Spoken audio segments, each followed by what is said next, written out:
Conversations with God, Book 4, Awaken the Species by Neale Donald Walsch, narrated by the author, Namuna Cisse and Paul O'Connor.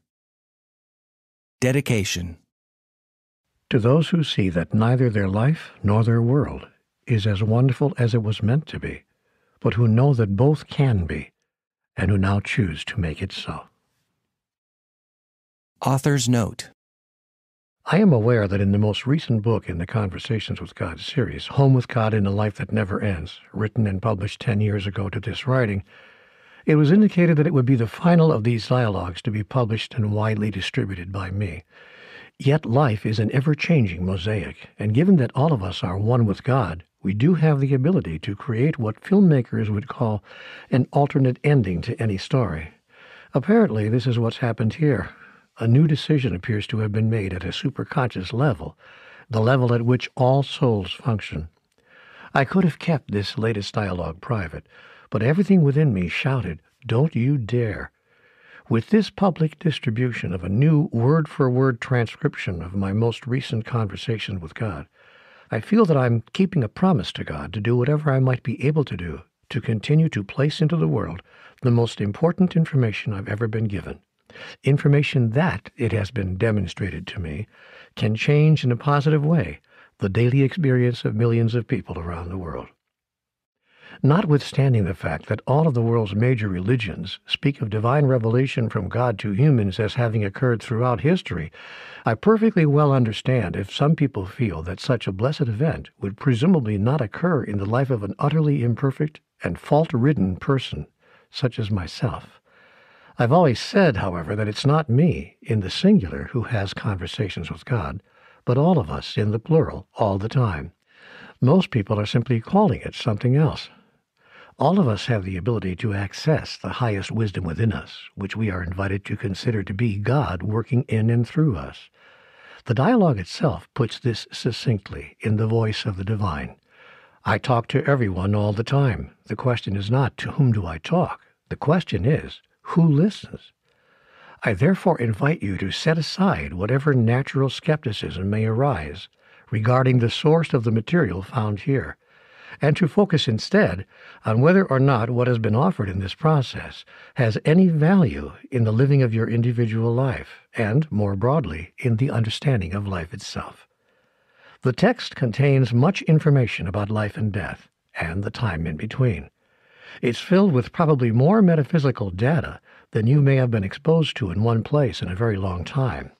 At one point in the dialogue that follows, you may find yourself saying, "Speculation or not, this is utterly fascinating," yet then fairly be asking, "What good is knowing all of this? What does it have to do with my life and the improving of it, much less the improving of the lives of all of us on earth?" You'll see here that I asked question after question in my effort to render this dialogue meaningful and relevant. What I know is that today, with everything that's going on in the world, people are yearning and searching for a message of hope, faith, healing, and change. I found that this latest conversation with God offered me that, and this is why I let myself publicly share it. The exchange here contains a few tough assessments of where we are today, yet these are offered not as judgments, but as flashlights, illuminating what we are now being invited to see and empowered to do. I know it sounds trite, but a better tomorrow, for us as individuals and for our civilization, is possible, very, very possible, if we will choose it. As the dialogue here makes clear, we are but one decision away. I hope you'll decide to make that decision after hearing what follows. Introduction. I awoke from a sound sleep on August 2nd, 2016. It was the urge that awakened me. I knew it well. I hadn't felt it in nearly 10 years, but I knew it well.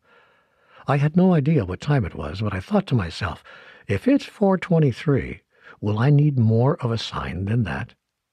I glanced at the clock on my bedside table. 4:13 a.m. Of course, just enough time to pull myself out of bed for my 4:23 appointment. The first dialogue I ever had with God began at 4:23 in the morning, and every morning for weeks I would be awakened between 4:15 and 4:30 by a deep inward urge, get back to the dialogue. This pattern continued for months, and subsequently for years. I wondered if there was any significance to the timing of it, but ultimately I released any need to know. When the first Conversations with God material, scribbled on yellow legal pads, actually became a published book, I was told in the dialogue that it would, by the way, so I sent it to a publisher on a dare. I thought that maybe something important had taken place here. And when over 1 million people obtained the book, and I saw it being translated into 37 languages, I was shocked into certainty about that. Then it came to pass that requests for me to speak outside the United States began arriving, and I had to find my birth certificate in order to apply for a passport. Well, it was nowhere to be found among my personal papers, of course, so I applied to the records department of the government where I was born, paying the fee and asking to be sent an official copy. I was stunned when I opened the envelope and examined the document. Time of birth? 4:23 a.m. Of course. The fact that this experience of divine connection always seemed to be initiated near the same time every day that I came into the world somehow seemed meaningful to me. At the very least, I could not ignore the perfect symmetry of it. Through the years, then, whenever I found myself suddenly wide awake between 4:15 and 4:30 in the morning, eyes staring at the ceiling, a certain energy coursing through my body, I knew what was going on. I got up immediately, raced to my laptop, and opened myself to whatever wanted to come through. And so it was on this day, August 2nd, 2016. I've just thrown back the covers and pulled myself out of bed. Now, here I am. The only thing is, I didn't think I'd ever be doing this again. Let me explain. All of us are having what I've come to call conversations with God all the time. This was made clear to me on page 5 of the over 3,000 pages of the published CWG dialogues. So my experience was not unique, not uncommon. What was perhaps a bit unusual was that I had made a written record of my innermost encounters, and then sent it to a publisher, who in fact actually printed it and placed it in bookstores. I've come to understand and to experience that I, and all of us, have a deep and personal connection with God all the time, and that we may have an actual communication with the divine, asking for help, guidance, insight, and assistance whenever we wish. That was, in fact, the point of the book. It was placed into the world to open other people everywhere to this experience, to invite them to a new and more personal relationship with God. The feeling that I must have such a dialogue, however, that the time has come for such an interaction, signaled by a deep inner feeling welling within me that cannot be ignored, is something else altogether. I experience this as a feeling that comes over me, and I haven't had that feeling for nearly 10 years. So I've held the idea that I had encountered it for the last time. Oh, I knew I'd be writing again. I'll always be writing something. A column for Huffington Post, a blog for CWG Connect, a Facebook entry, an answer to someone posting a question at Ask Neil, even a full-length book exploring in depth the messages I've received. Something, but another on-paper conversation with God? Another back-and-forth dialogue with deity? I thought those days were over. I thought that process was complete. I was wrong. Chapter 1.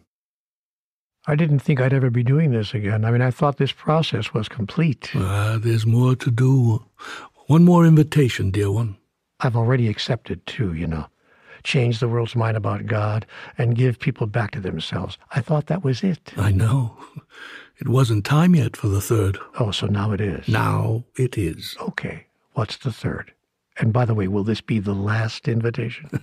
Yes, this will be the last.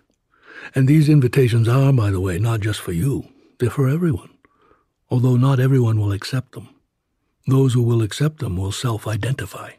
I've always understood that the messages were not just for me. About those first two invitations, I've always understood that. So now comes the third and final invitation, because it's the perfect time for advancement on your planet. Wow, that really sounds exciting, especially when it feels like it's just the opposite. It seems as though our civilization is moving backward. It feels like we're becoming less civil, less tolerant, less capable of controlling our indulgences. By the way, to say nothing of controlling our anger.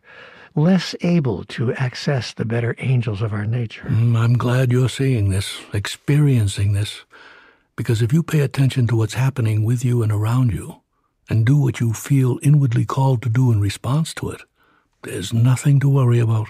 Well, it certainly looks bad to me.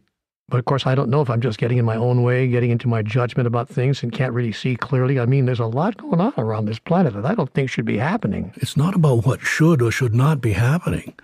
It's about what is happening, both in your individual and highly personal experience, as well as the experience of the collective called humanity, and how you can change, actually rather dramatically, what you may feel are the worst parts of that. This is the perfect time for you to begin making those alterations, because what's happening now, environmentally, politically, economically, socially, and spiritually, is providing you with conspicuous and unmistakable, incontrovertible, and crystal clear signs on how you can do that. And so, it's time for the third invitation. Okay, I'm ready. We're all ready. What is it? What is the third invitation? Awaken the species. Chapter 2. Well, that's not too ambitious. Is there anything too ambitious for God? I meant for me. So did I. I mean, I see what you mean. Do you? Or have you forgotten who you are? No. Well, yes, I guess, in a sense. In the sense that I don't act that way. I mean, I understand intellectually that God resides within me, that I'm an individuation of divinity. I just don't experience it functionally. You may wish to begin. That's easier said than done. As long as you keep saying that, you'll find it to be true. Yet you can't awaken the species until you awaken yourself. I know. I'm trying as hard as I can. You may want to try harder. It's the perfect time for advancement. You're making that point. Will you try harder then? All of you? I can't speak for anyone else, but I'm in. Tell me what I can do to awaken more quickly. There's not a person on earth who doesn't want to know how to do that. The fastest way to awaken more quickly is to be the cause of someone else awakening more quickly. But how can I be the cause of someone else awakening if I'm not awake? This is interesting. This is what is called a divine dichotomy, when two apparently contradictory truths exist simultaneously in the same space. The truth is that you are awake. You just don't know that you are. So in that sense, you're not. You're not awake to the fact that you're awake, so it feels as if you're not awake. Hold it. Can you help me with that? I mean, I feel like we just went around in circles here. Have you ever heard a noise in the middle of the night and thought it was part of a dream, only to be surprised to find that you're actually awake? Sure, that's happened to all of us. There you are. Okay, let's agree that I'm awake but just don't know it yet. What could make me realize that I'm awake? Have you ever been scared awake by a nightmare? Well, yes, again, we've all had that experience as well. You're being scared awake right now by some of the conditions on your planet, some of which have become nightmarish. You said yourself it feels like you're going backward. In my own life sometimes, not just globally. Observing this is very good. It will cause you to know that you're awake and that this is not just a bad dream. It's a reality that you no longer choose. You're becoming more and more conscious every day of what's going on, and that's going to help you remember who you are and motivate you to begin acting like it. That's all that has to happen here. That's all that's going to be required for all of you who already feel that you are awake to bring an end to every nightmarish condition. You simply need to awaken to the fact that you're already awake, and that there's something you can do about what you see happening all around you. Would you excuse me? I'm just not sure that I'm up to trying to save the world. This is not about saving the world. This is about your personal spiritual journey. It is about your individual evolution. It can be the most exciting, enthralling time you've experienced since your birth. And the world may indeed change, may indeed be saved by your decision to begin acting as who you really are. But that will not have been the point of it. It is your personal evolution that will be the point and the purpose of every and any change you make in how you move through and experience the world. If it is your desire to demonstrate who you really are, and one way you see yourself doing it is by assisting in ending the suffering of others, bringing healing to the planet, and affecting in a positive way the future of those you love, then you will not feel burdened by an assignment too big, but rather joyously thrilled about the opportunity life has placed before you in this perfect time to advance. The third invitation is to awaken, as part of your process of personal evolution, the many members of your species who are already awake to the fact that they are, and then to inspire them to begin acting like it also, so to model and inspire and awaken behavior for those others who are still asleep. And to do this all because this is what your personal evolution calls you to do. Thank you. I get it. But there still is this lingering question. If many people are already awake, why aren't they acting like it? Are you telling me that not one of them, not a single one, knows they're awake? They're all still thinking they're just dreaming what sometimes feels like a nightmare called today's news on Earth? No. Many of them know that what's happening is real, and they are awake to who they are and what it would take for them to awaken the rest of the species. Okay, then my question still lingers. If there are so many humans who know they're awake, why is the world the way it is? I'm a perfect example. Every day I do something or say something or think something that does not in any way resemble the behavior of someone who is awakened. If I know that I'm awake as you claim that I do, why do I behave the way I do? Because being awake and knowing what you know, and having all that you know fully integrated into your life, are two different things. Sometimes, particularly when you're very young or acting immaturely, it's more attractive to you to pretend that you don't know what you know, or just to ignore the fact that you know. And sometimes you simply forget. Did your father ever say to you, "Why would you do such a thing when you know better?" Did he ever say that? Of course, I heard that 100 times. Make it 101. Look, yours is a very young species. You are like children. You are the toddlers of the universe. So you go around doing things that you know are not good for you because it seems like more fun in the moment, or you simply forget what you've been told. This is the story of your species' collective experience on Earth. You've let it be your experience as an individual too, even though you know better. You're not just observing non-beneficial behaviors in others, you're actually engaging in such behaviors yourself.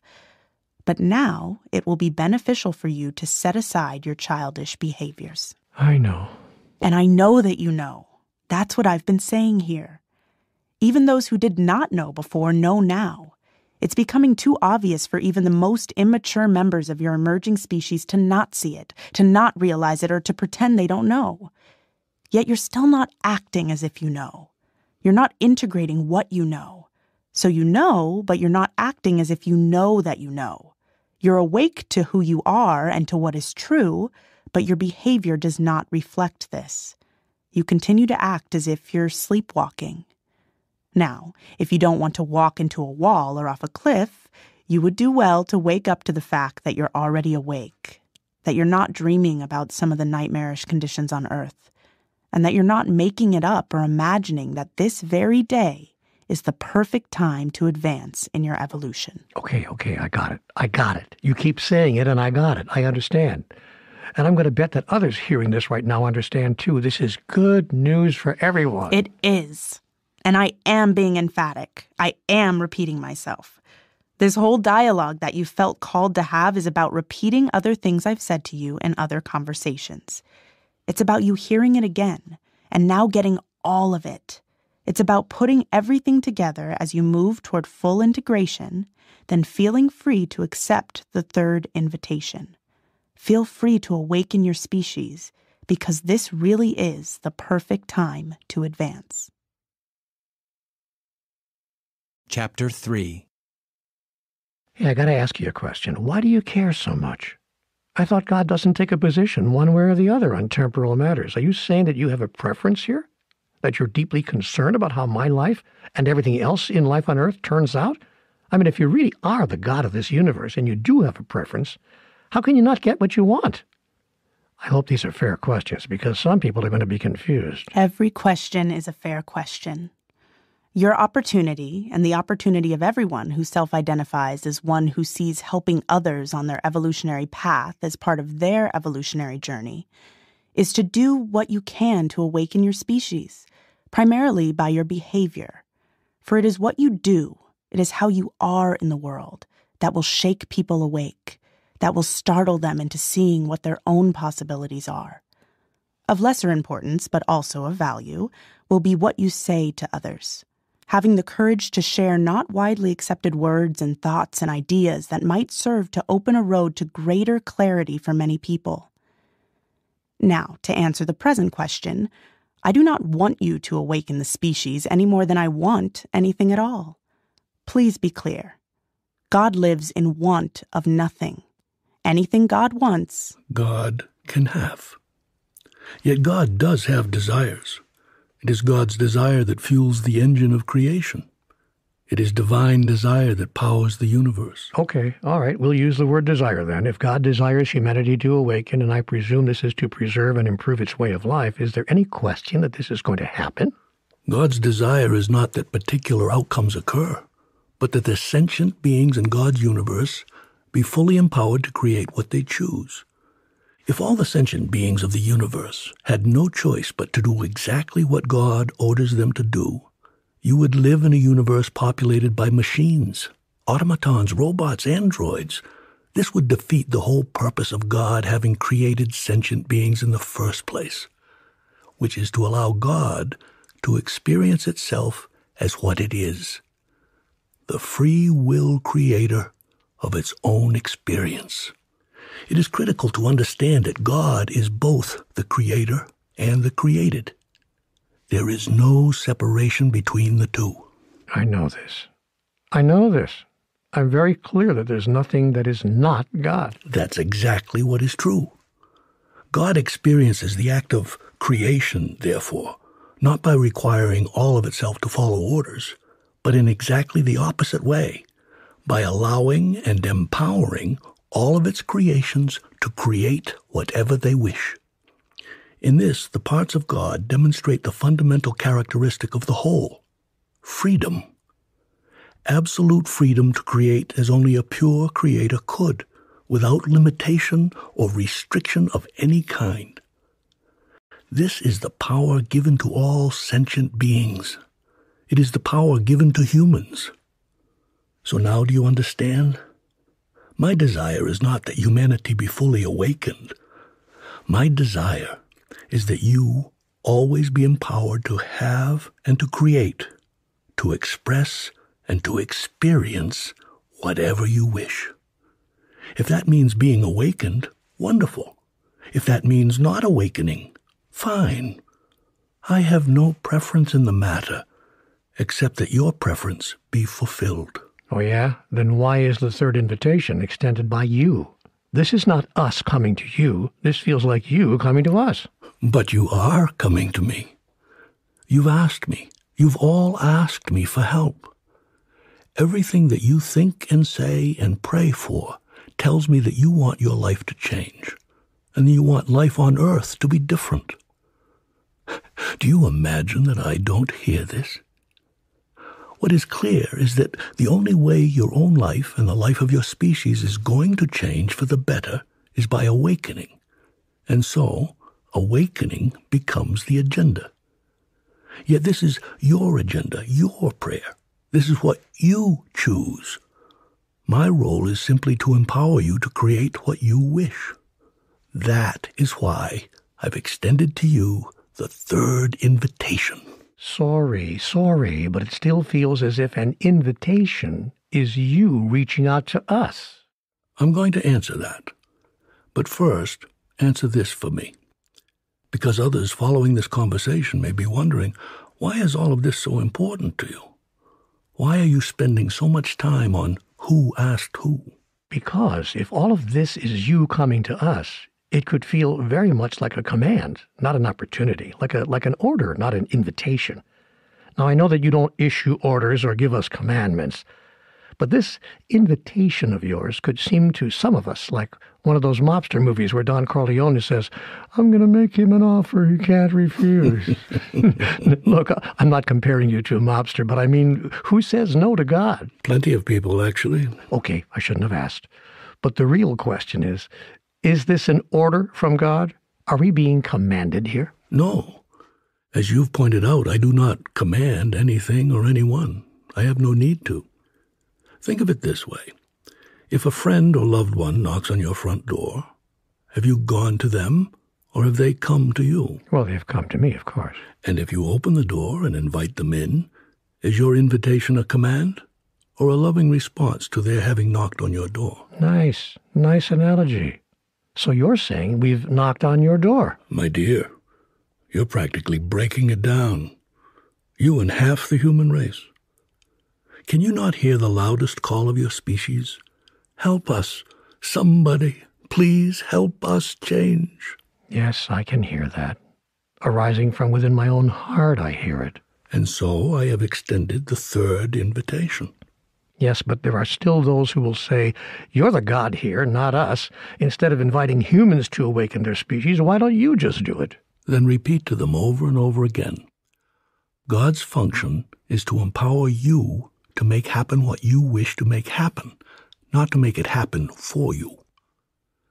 My role is to give you the freedom and the means to create your own reality, produce your own future, generate your own outcome. The point is to keep you in the role of creator. I never intended for humans to be simply assembly line workers, putting together what I have designed. My intention from the beginning was to put you at the drafting board, coming up with your own design. Oh, then you are the assembly line, putting together what we have designed. My turn to say, nice analogy. Thank you. The assembly line provides the means by which the designer's ideas are turned into reality. There are some constraints, however, in this case. I will not assemble the parts to blow up the whole factory. We're speaking metaphorically here, of course. Of course. So we can end our way of life on Earth. If that's what you choose. But we can't disassemble the assembly line. We can affect our own local reality, but we can't affect the ultimate reality. That's correct. You've got it. You understand. So, sticking with your metaphor, you're inviting us not to set fire to our own drafting board. Exactly. And to notice that right now, some of you, a small percentage of you, but enough of you to be dangerous to yourselves, are behaving like children playing with matches. Uh-oh. Yes, but that's what makes this the perfect time for advancement. Because we're starting to feel the heat? Nice metaphor. So, to stick with it, yes, you're feeling the heat, and you can still take those matches out of their hands. Chapter 4.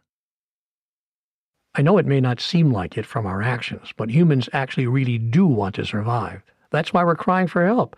Most humans say that survival is the basic instinct. Actually, survival is not your basic instinct.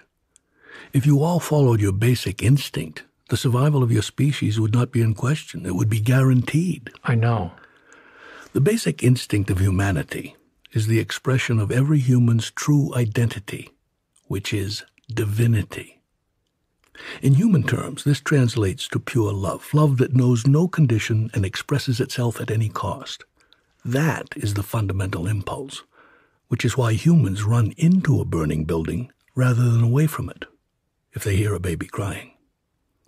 At the highest level, at the instant when the most urgent decision must be made, most people don't stand there weighing the odds of their survival while the baby is crying. They do what is in their true nature to do. In moments such as this, you understand that there is no way you can cease to exist. The spirit of you, the essence of who you are, will live forever and ever. And at the deepest place within, you are clear about this.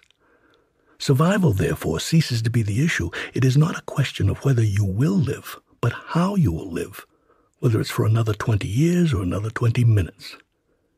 Now, it's true that you may have a strong desire to continue living in your present physical form for more than 20 more minutes, but your basic instinct to express divinity by becoming the personification of unconditional love outweighs and overrides this desire. Sadly, not every member of your species experience this level of clarity during life's ordinary moments. The number who do, in fact, is very low. It is easy to get lost in the labyrinth of life. It's only at the most critical times, when the chips are down, that most humans act as if they are out of their mind. Because they are, quite literally. They are following, instead, the impulse of their soul. And if humans followed the impulse of their soul in every moment, they would create heaven on earth overnight. They could do this by simply seeing every minute of every day as a burning building moment.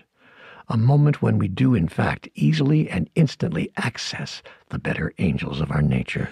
This is what all those who have self-identified as choosing to assist in the awakening of your species are going to be doing. They will be following the impulse of their soul in every moment, and they will be encouraging others to do so, even as they seek to model how it is done. But remember that yours is a very young species, and so not many of you understand why you are on Earth, nor embrace the implications of your everlasting life with God.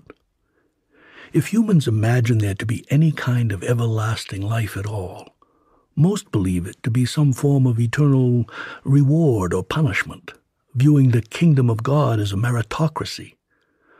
Thus they have created a reward or punishment world, reflecting in physical reality an utterly inaccurate understanding of ultimate reality. Yes, I know. We've talked about these false notions before in previous exchanges. Now let's get back to the point made earlier, which is that most of you would like your species to continue to exist in its present physical form. You want your children and your children's children to have the same opportunity you have had. The opportunity to experience this wonderful physical planet, this special and beautiful environment, and this particular expression of life. Yet here's the irony. Even as you tell yourself that you want your species to continue and to improve its way of life, many of you do things that are making it very difficult. Not on purpose, though, not on purpose. No, not on purpose. But that's the point. Your species is not on purpose in the matter of how you are living your collective lives. Many of you say one thing and do another. And this is the most important matter facing the human race if you truly want to take advantage of this being the perfect time for advancement within your species, allowing it to continue to exist in a wonderful and pleasant version of physicality. And we're asking for a little help here right now, because our version of physicality is not so wonderful, not so pleasant for too many members of our species. I mean, most of the systems we put into place to create a better life for all of us on this planet have not produced those results. Our political systems, for instance, have produced nothing but continual disagreement and disarray. Our economic systems have produced increasing poverty and massive economic inequality. Our healthcare systems are not doing nearly enough to eliminate inequality of access to modern medicines and healthcare services. Our social systems more and more generate discordance and disparity, to say nothing of frequent injustice. And saddest of all, our spiritual systems have in too many ways and too many places produced bitter righteousness, shocking intolerance, widespread anger, deep-seated hatred, and self-justified violence. Do you see what I mean when I say that you're already awake? You're observing things clearly here. There are exceptions, of course, but the accuracy of your overall assessment is everywhere in evidence. Chapter 5. I don't want to point to nothing but what's wrong, though, so I want to talk about how easy it can be for us to change things with one simple upshift in our collective consciousness. It will be easy, remarkably easy. Yet you can't change things unless you know what it is you want to change. So some discussion of what's not going well can be very useful, allowing humanity to know where it may wish to make some improvements. This is especially true with people who hold a see no evil, hear no evil, speak no evil mentality, and don't normally look at these kinds of things. Yes, but I can see apologists lining up right now to say, hey, wait a minute, we've made huge progress.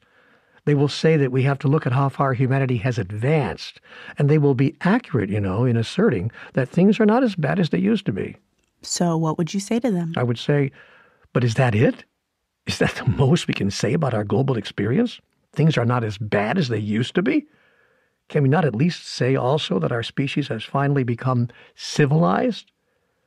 Then I'd invite them to be the judge, and I'd point out things that not many people know about, or think about, or want to think about. Such as? Such as the fact that over 1.5 billion people in this very moment don't have electricity in the 21st century. Such as the fact that a higher number, over 1.6 billion, don't even have access to clean water. Such as the fact that a huge number, a higher number still, over 2.5 billion people, don't have toilets. None of this may seem like very much to talk about. I mean, they could be just simply inconveniences, but these conditions have enormous implications. You know that more than 19,000 children die each day on this planet from preventable health issues, such as malaria, diarrhea, and pneumonia? And then there is this problem, which we could solve virtually overnight if we really wanted to. Over 650 children die on this planet every hour of starvation. Starvation. In the meantime, 85 of the world's richest people hold more wealth than 3.5 billion, that's half the world's population, combined. Now, many people insist that there's nothing wrong with this, that this is a statistic that has nothing to do with the earlier ones.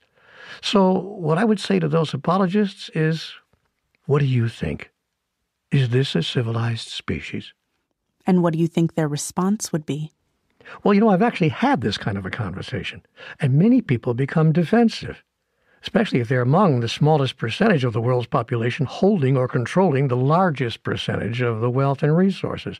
They say that those who have are doing their best to get more to those who have not.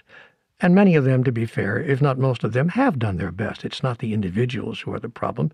It's the institutions of society. It's how the society, how the system is set up. It's the economic structures and constructions. Yours is a young species, still trying to find its way. Well, the result of that is that there are many people who describe our species as civilized in spite of the fact that we're still building and actually threatening the use of weapons of mass destruction in a global community that has found it impossible to create a way to simply get along.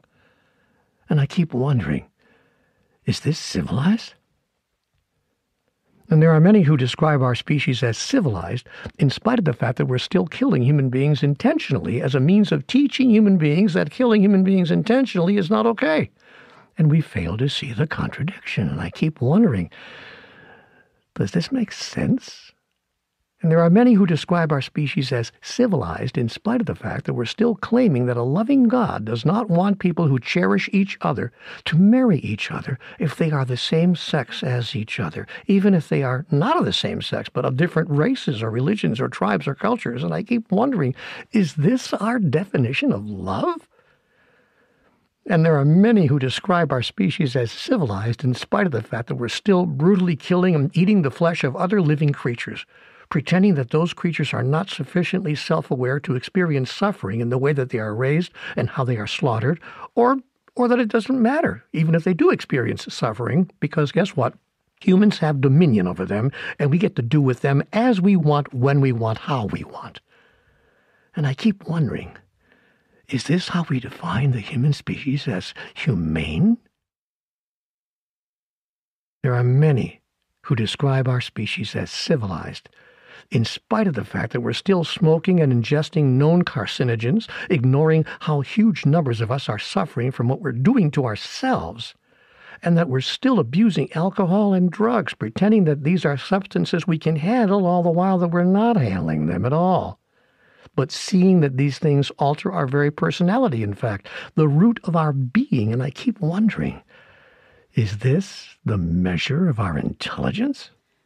These conditions presenting themselves in such an unavoidably visible, dramatically obvious way are what make this the perfect time for advancement.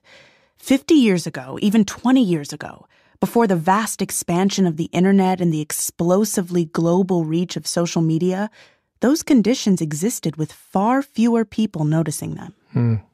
I see what you mean. I see what you're saying. The time is right for humanity to really be able to do something about all of this now, because now everybody can know, everyone, not just a few people here and there in activist organizations or academic institutions or government offices, but everyone, all of us can be aware of what the problems are and how widespread they are. Can you imagine 1.6 billion people not even having access to clean water in the first quarter of the 21st century? On a planet whose inhabitants consider themselves to be evolved? So you're seeing that you can't solve problems you don't know about, and that knowing about them and talking more and more about them is something you can celebrate, because it creates the perfect climate within which conditions are finally addressed and solutions can be created. Exactly. Or to put this another way, necessity is the mother of invention. I hate to be so trite, but necessity is the mother of invention. You see, I have enormous hope that the human venture will become one of the most successful and joyous expressions of life in the cosmos. I'm clear that we are but one decision away from creating this. And what is this one decision? That'll have to wait till the next chapter. Chapter 6. I believe that we can change the global experience of our entire species by making the decision to open-mindedly, genuinely, and unrestrictedly explore, and then open-heartedly, joyously, and unreservedly accept the reality of who we really are. Wonderfully put. And this will be an enormously impactful decision as it relates to your individual evolutionary process. Remember, what we're discussing here is not just changing world conditions, but changing the conditions in everyone's personal life and everyone's day-to-day experience. In fact, as noted before, this is where everything starts. This is where it begins. The third invitation is about how one's individual life is going, the way it is feeling, and what it is presenting as its next manifestation. You can be a transformed self if you accept the invitation to awaken the species, because it is just as I said at the outset. The fastest way to awaken the self is to awaken another. When you start focusing on this, you will realize that you already are awake, and this will make all the difference. It will change the way you think, the way you speak, the way you act, and the way you choose to be in every moment and situation. That, in turn, will affect both what is drawn to you in your life and how you experience whatever comes your way. Now the only question is whether humanity will make that one decision. But I do believe it can be done. It's not a pipe dream. I mean, it's not completely out of reach, totally out of reach, and utterly out of the question. It absolutely is not. It is, though, going to invite and require a major shift in individual and group consciousness, a quantum expansion of humanity's perspective and perception, a towering and joyful rise in awareness. But to re-emphasize, it is possible, or you would not be saying that this is the perfect time for advancement. Not only is it possible, it is happening now. You wouldn't be having this conversation, and no one would be following it, if such a shift in consciousness wasn't right now evident and occurring. The next step is for more and more humans to awaken. I understand. I understand the third invitation. I totally get it now. And so does everyone else who's tracking this. I suspect there will be many people self-selecting to move their own personal evolution forward by humbly lending their energies to the awakening of the species in whatever small way they can through working on their own awakening.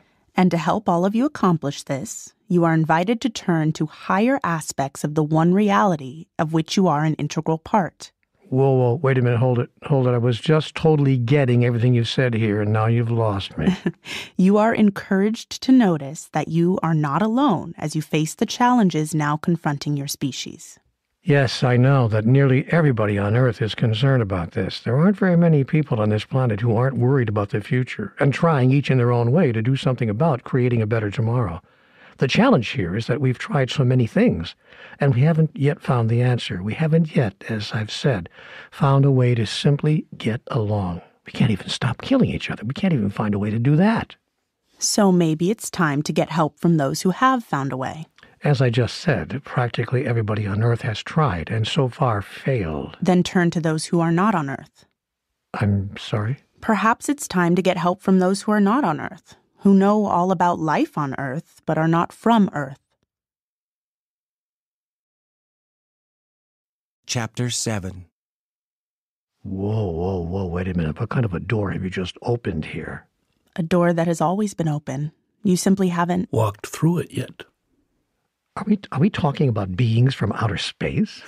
Do you think there are such beings? Well, yes, I do. You even told me there were. We had a long discussion about them from chapter 16 to the end of Conversations with God, Book 3. And what did I say there? You said that there were many advanced civilizations in the universe. Not dozens, not hundreds, but thousands. You spoke extensively about what you called highly evolved beings, for which we actually created an acronym, HEBS, H-E-B-S. And you described most of the underpinnings of life in highly evolved societies. Remember that you said this, because it's going to play a role in where we go later in this dialogue. Okay, I will. And what I wanted to say now is that none of what was shared previously about advanced civilizations elsewhere seemed outside the realm of possibility to me. I mean, none of it seemed far-fetched. We are in, after all, a huge universe. What does seem far-fetched is the idea that we are the only sentient beings in it. Chances of that are 1 in a centillion. Actually, there's no chance of that at all. Of course there are other sentient beings in the universe. They're all over the place. And these beings are ready to help us? Is that what you're saying now? I'm saying that you need not think that you are alone in accepting the invitation to awaken your species. Well, we don't. We don't think we're alone. You said yourself that we've turned to you. We've knocked on your door. We've turned to God. Shouldn't that be enough? We turn to God, and you tell us to turn to other life forms in the universe? Divinity comes in many shapes. The form that you take is one of them. So if you want to experience that God is helping you, look to yourselves and your own highest wisdom. But then don't hesitate to look as well to all of the manifestations of divinity available to assist you. Don't look right past or right through those who may be opening the door in response to your knock. You really are talking about beings from off this planet, aren't you? I am. I'm sure that many humans may think that our help will come from the heavens, but not from other life forms in the heavens. It would be short-sighted to ignore or deny that possibility. Wait a minute, let me get this straight, because I don't want there to be any confusion over here. You're saying that other life forms in the universe are choosing to help us? Some, yes. Not all other life forms, but some. Not all other life forms are benevolent. Well, that's a bit scary. Why? Even humans are not all benevolent. Many of you are not even helping yourselves and are actually hurting each other. Yes, but we're a very young species, and you've agreed that many humans are acting like children. You've said that many of the other species in the universe, however, all those sentient beings elsewhere, are far more advanced than we are. That does not mean that they would in every case be helpful to you. Some of them are violent. Advanced life forms from elsewhere in the universe are violent? Some of them, yes. If they're so advanced, how can they still be violent? There's a difference between being highly advanced and being highly evolved. If people from 2,000 years ago could leapfrog time and appear on your planet right now, do you think they would say that today's inhabitants of Earth are advanced? I imagine they would, yes. And yet, are today's inhabitants of Earth not violent? Yes, sadly we are. So technological advancement does not necessarily mean advancement morally, ethically, consciously, or spiritually. Is that what you're saying? Point made. Do not assume, then, that all other life forms in the universe have chosen to be of help as you seek to awaken humanity. Advanced civilizations do not automatically equate to highly evolved civilizations. Would we even be able to know the difference? For that matter, are we even able to know that there are highly evolved beings choosing to help us? I mean, you're saying that here, but is it possible for those of us on Earth to know this in our experience without totally freaking out? And even more important, how are these highly evolved beings helping us? What are they, hovering around us, literally or metaphorically, watching over us to make sure we don't hurt ourselves too badly? Or actually visiting us, maybe working with us in a physical way right here on Earth by planting ideas in our heads from afar? Good, keep going. These are not unimportant questions. And the answers? The answer to all of the above is yes. Okay, I need you to elaborate. Would you care to expand on that? We'll have to take your questions one at a time. Whatever works. You will know the difference between other life forms who are helpful and may not be helpful by feeling the vibration. Oh boy, wow, what a New Age answer. Excuse me, I'm sorry, but I can already hear tons of people saying, what a sappy New Age answer. Feel the vibe, man. Have you ever walked into a room, a bar, or a restaurant, and decided within seconds that you didn't want to be there, turned right around and walked back out? Have you ever put on a shirt or a blouse as you dressed to go somewhere, then took it off immediately, knowing that it was not the right one? Have you ever met a person and felt an inner awareness that you really are not supposed to have much to do with them?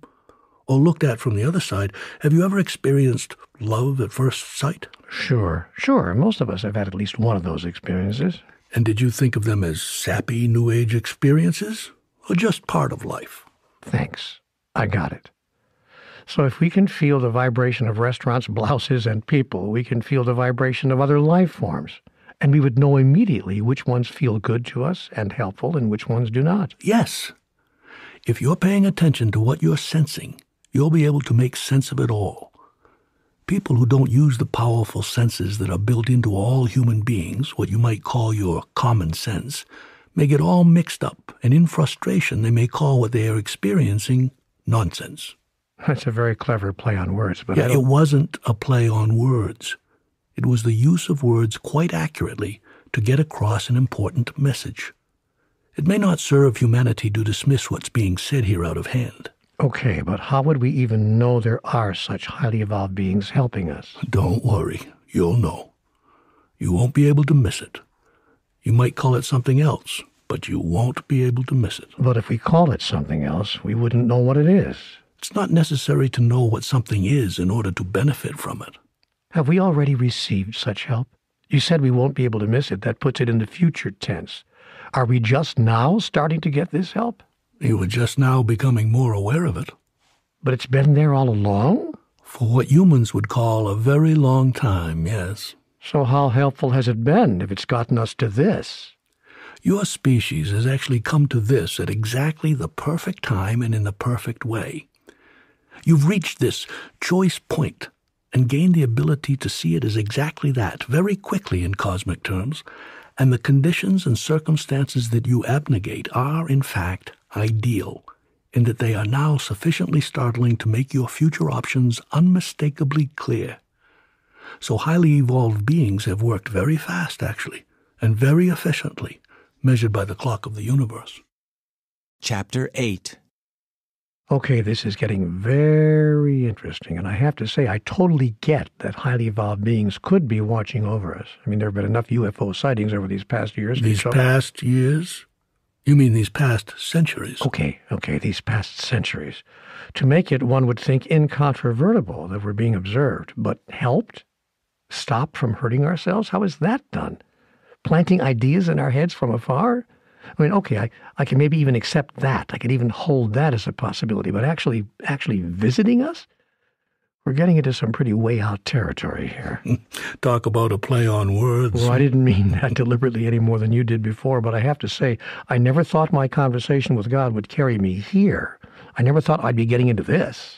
Remember when you said we spent a significant portion of Conversations with God, Book 3, talking about highly evolved beings? Yes, but not about them choosing to help us. No, but about the fact that they exist, for sure. Hypothetical existence and here and now assistance, including visiting us, are two different things, if you don't mind my saying so. Two different things, dramatically different. Agreed.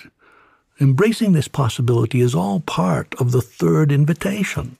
I thought the invitation was to awaken our species, not to be introduced to a new species.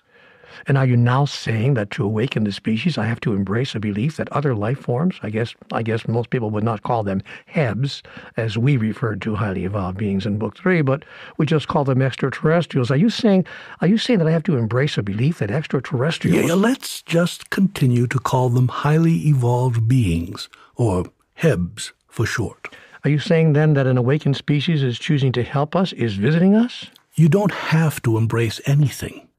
You can move forward with your mission to awaken your species without adopting any belief that another species exists, much less the idea that there are Hebs choosing to help those on Earth. But you just said embracing this is all part of the third invitation. It's part of the invitation. It's not required to accept the invitation. You want to unpack that for me? Well, let's go back to the front door analogy. If you knock on my door, and I open it and invite you in, and if I say, "How timely, I've just put on some hors d'oeuvres," that doesn't mean you may not accept the invitation unless you consume the specialty items on the tray. Got it. I can come to the party without having to swallow what may not be my cup of tea, to mix metaphors. You can indeed. I can accept the invitation to help awaken our species without having to believe that other species are choosing to help us or are visiting us. Yes. One decision does not hinge on the other. And that feels better. That feels like I've got a little more freedom here. Freedom is something you will always have. That's my promise to you. That's my eternal commitment. I know, and I thank you. You know, you said that over and over, and I've been accepting that as your greatest gift to us. So now let's just say that I'm at least willing to explore these ideas that you brought into our conversation as a possibility. Let's just say I'm willing to explore them as a possibility. What I really want to get to now is how I can help in awakening our species, and what an awakened humanity would look like, and how it would create and experience life. I described that in detail, in great detail, in what you have called Book 3 of your conversation with me. Yes, I know you did, and I'd love to have a look at that again, though. I've already forgotten most of what was said there. It's amazing to me how we forget what would be really valuable for us to remember. Yes, that is part of the human experience for sure. But repetition can help that. So we are going to summarize much of that again here, as well as repeating a few salient points from several of our other past conversations. Okay, by me. I can use the brush up for sure. But right now I can't ignore the elephant in the room. I just can't pretend you didn't say what you've just said right here. You didn't just say that Hebs exist in the universe. You said that they're choosing to offer to help us directly, and that they are even visiting us. As I observed earlier, those are two dramatically different pieces of information. We can explore both. The second exploration will serve the first. It would be beneficial for many facets of life to be explored by you during this wonderful moment in the evolution of your species, with nothing assumed and nothing eliminated from consideration. Always keep your mind open. In all things, always keep your mind open. Everything is possible. Supplementary titles in this series include What God Wants, Bringers of the Light, Recreating Yourself, Questions and Answers on Conversations with God, Conversations with God for Teens, Moments of Grace, Neale Donald Walsch on Relationships, Neale Donald Walsch on Holistic Living, Neale Donald Walsch on Abundance and Right Livelihood, Happier Than God, The Holy Experience, The Conversations with God Companion, When Everything Changes, Change Everything, When Everything Changes, Change Everything Workbook and Study Guide, The Storm Before the Calm, The Only Thing That Matters, What God Said, God's Message to the World, You've Got Me All Wrong, Conversations with God for Parents, Sharing the Message with Children, with Lori Farley and Emily Fillmore, Where God and Medicine Meet, with Dr. Britt Cooper, M.D., the children's book, The Little Soul in the Sun, the children's book, The Little Soul in the Earth, and the children's book, Santa's God. Additional titles in this entire CWG cosmology include Guidebook to Conversations with God, Meditations from Conversations with God, The Wedding Vows from Conversations with God, The Little Book of Life, and Conversations with God in a Nutshell. Now that might seem like a long list of titles, but I only put it in the addendum here so that in case you want to read more on this topic, you can go back and listen to some of these titles and perhaps order them from your favorite book source. A look at the material in this book series. Now here's something interesting. I'm going to give you a 50-question test, an exploration of the major points placed before humanity in the Conversations with God texts. This may be used as a test with answer key for CWG teachers and students. It may also be beneficial to simply review the questions and answers that I'm going to give you here to get a beginning sense of the breadth and scope of the topics covered by this body of work and perhaps inspire you. So here are 50 questions about Conversations with God that I hope will give you an idea of what you'll find in all those titles that I gave you earlier. Are you ready? Question number 1. What are the 3 statements of ultimate truth from Book 1 of Conversations with God? Answer: 1. We are all one. 2. There's enough. 3. There's nothing you have to do. Question number 2. Please explain the be-do-have paradigm. Answer: most people believe that if I do this, then I'll have that, and then I'll be happy. CWG tells us that most people have the flow of life backward. The dialogue invites us to come from a state of beingness first. Then what we do and have will spring from that place, thus more joyfully creating our experience. Question number 3. What are the 5 attitudes of godliness? Answer: God is always joyful, loving, accepting, blessing, and grateful. Question number 4. Please state the law of opposites and how it works. Answer: in the absence of that which you are not, that which you are is not. In the realm of the physical, also known as the realm of the relative, nothing exists without its opposite. The moment you declare yourself to be anything, everything unlike it will come into your experience. This allows you to know yourself as what you've declared yourself to be. You cannot know hot unless you experience cold. You cannot know fast unless you experience slow. You cannot know yourself as tall if there is no one and nothing short to compare yourself to. Question number 5. What is a divine dichotomy? Answer: it's when 2 apparently contradictory truths coexist simultaneously in the same space. Instead of such a circumstance presenting a choice of either this or that, it offers the possibility of both, this and that. Either or is replaced by both and. Question number 6. What are the 10 commitments? Answer number 6. God has given us a commitment to provide us with sure and certain signs that we are on the path to our experience of God. There are certain things that you shall do spontaneously and automatically. This is how you will know you are on the path. Specifically, God said, you will know you are on the path to God because I will give you these signs. When you are on the path to God, you shall love God with all your heart, all your mind, and all your soul. You shall not use God's name in vain, nor call upon God for frivolous things. You shall keep a day for God to reconnect with your divine self so you don't stay too long in your illusion. You shall honor your mother and your father, as well as your mother, father, God. Thus you shall honor everyone. You shall not willfully kill without cause. This includes all life forms, not just humans. You shall not defile the purity of love with dishonesty or deceit, as this would be adulterous. You shall not steal or cheat or connive to harm another. You shall not lie. You shall not covet your neighbor's spouse, because you will know that all others are your spouse. You shall not covet your neighbor's goods, because you shall know that all goods can be yours, and that all of your goods belong to the world. These are the 10 commitments, 10 signs that will allow you to know that you are on the path to God. Question number 7. What are the triune truths? Answer: the triune truth is that all of life is a trinity or triune reality. That is, there is a 3-in-1 quality to every aspect of life. In some religions, this 3-in-1 characteristic is referred to as Father, Son, and Holy Spirit. Other places where we find this 3-in-1 aspect demonstrating itself, well, we say that a thing is physical, non-physical, or metaphysical. We talk of knowing, experiencing, and being. We speak of the superconscious, conscious, and subconscious. We use the phrase body, mind, and spirit. We describe our universe as made up of energy, matter, or antimatter. We describe human activities as being expressed in thought, word, and deed. We refer to the times of our life as past, present, and future. As well, we speak of before, now, and after. When considering the elements of space and place, we talk in terms of here, there, or between.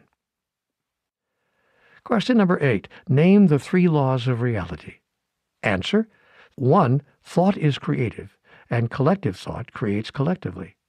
2. Fear attracts like energy. What you fear, you attract. 3.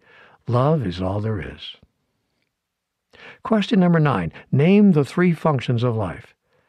The function of the soul is to indicate its desires, not impose them. The function of the mind is to choose from its alternatives. The function of the body is to act out that choice. Number 10. CWG gives us 6 signs of a decision to live consciously. What are they? 1. Not long ago, all you wanted to do was to stay here in the realm of the physical. Now all you want to do is to leave, to get back to the realm of the spiritual. We thought our basic instinct was survival. Now we know that our basic instinct is the expression of divinity. 2. Not long ago we killed things. Now we can't kill anything without knowing exactly what we're doing and why. 3. Not long ago we lived life as though it had no purpose. Now we know it has no purpose save the one we give it. 4. Not long ago we begged God to bring us truth. Now we tell God our truth.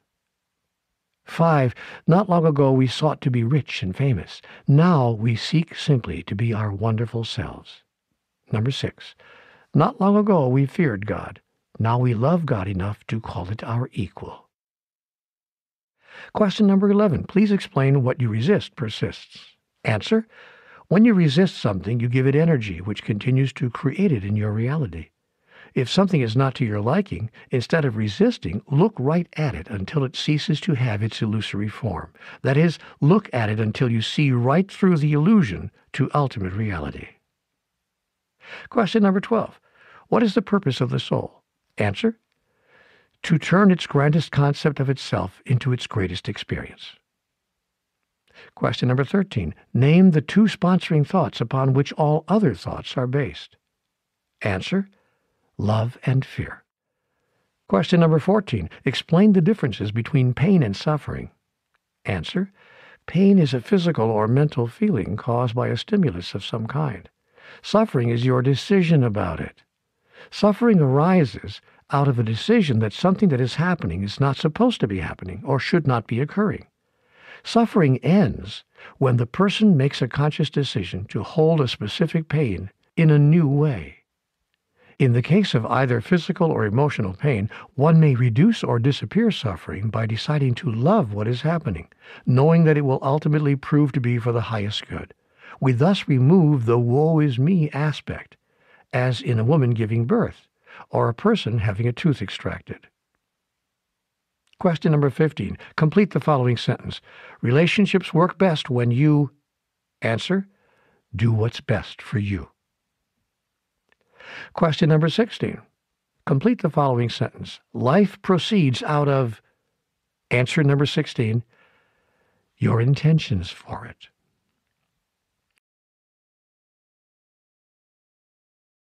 You have a way of making everyone feel better. Well, if I can't, who can? Cute, cute. You can really be cute, you know that? So I've been told. No, but really, couldn't you give us some tools here, some methods we could use to at least keep this process of our personal evolution moving forward? You do know that there is no right way to the mountaintop. Yes, I know that. You made that clear many times. But surely you can offer us some options, some things we might consider. With that caveat, here are 5 then. First, share your process. As spoken of in an earlier part of our exchange here, and referred to again just a moment ago, share openly and authentically with those whose lives you touch both your struggles and your progress on the path to full awakening. The choice to do so is both empowering and emancipating, unshackling in an amazing way the will within to express the divinity that is yours, and liberating in others their own desire and ability to also do so. Second, create a reason. The challenges of the path you have chosen may, on more than one day, hardly seem worth confronting unless you accord them greater meaning than the simple triumph over them. The question must be asked, why? Then your answer must be given. I tell you this, your path is not without purpose in the heavens. For every soul which would grow to know in its experience what it has always understood in its awareness serves not only its own agenda, but the superconscious will of the collective, advancing the evolution of a species even as its individual progress is attained, for it shall leave in the wake of its advancement the ladders and the stepping stones by which those who follow may do so ever more rapidly. Third, express gratitude. This is the most powerful tool you could be given. Gratitude can be a selected energy and not merely an autonomic response. When one actively chooses to be grateful for everything presenting itself in one's life, and I do mean everything, it sets up an energetic signature that washes over and impacts the energy of whatever is now arising. This can transmogrify, defined as to transform, especially in a surprising or magical manner, the presentation itself, to say nothing of one's entire life. Fourth, choose a state of being. Do this in advance of anything you know you are going to think, say, or do. Life has very little to do with what you are doing, and very much to do with what you are being while you are doing it. The surprising thing about this is that through your pure intention, beingness is transformed from a reaction to a creation. It is no longer something that arises out of an experience, but something that you put into an experience. And one final tool for integration: go with the soul. Most often, you respond to whatever is happening in your life, whether it is an illness, a disappointment, a happy surprise, whatever it might be, from the logic center in your mind. You analyze the data that your mind holds regarding the experience at hand, and that is the place from which your reaction emerges. It is possible for you to cultivate the ability to respond from the wisdom center in your soul. Here, the data regarding the experience at hand is unlimited and expansive, and includes considerations and understandings that may not have been even conceived of in the mind. The soul is the place within which everything you know is already integrated, and simply awaits the outward expression of that. So take a moment whenever anything is confronting you, something that you call good news or something that you call bad news, and instruct your mind to let you act as if you are out of your mind.